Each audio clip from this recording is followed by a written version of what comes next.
Alors EDF a annoncé aujourd'hui en comité central d'entreprise la suppression de 3500 postes en France. C'est une première pour une entreprise qui est généralement réputée pour sa politique sociale assez généreuse et qui a beaucoup embauché ces dernières années.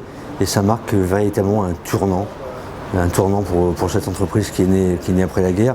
Alors, pour quelle raison EDF finalement va se mettre à restructurer sa branche française? Comme tous les groupes énergétiques en Europe, l'entreprise doit faire face à la transition énergétique. Alors EDF, c'est un animal un peu particulier puisque c'est une entreprise qui a 80% de son parc d'origine nucléaire. Le nucléaire n'est plus forcément à la mode aujourd'hui, donc c'est une entreprise qui va devoir s'adapter, qui va devoir moderniser son parc, ce qui va lui coûter très très cher, qui devrait peut-être fermer Fessenheim, puisque je rappelle c'était un des engagements de François Hollande en 2012.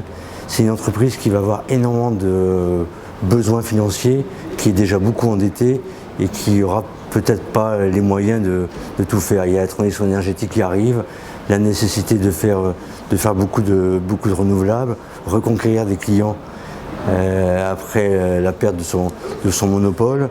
Enfin bref, énormément de chantiers qui arrivent pour EDF, sans parler de la reprise d'Areva qui a été imposée par le gouvernement et qui lui cause là aussi beaucoup de soucis.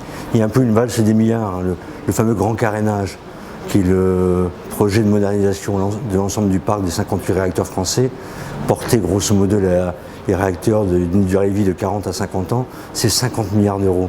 La reprise de la branche réacteur d'Areva, c'est 2 milliards d'euros.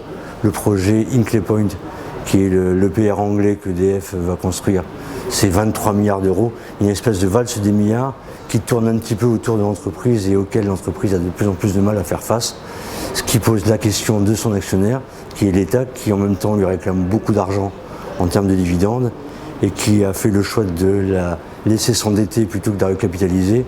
Mais force est de constater que le dossier EDF devrait revenir très vite sur la table.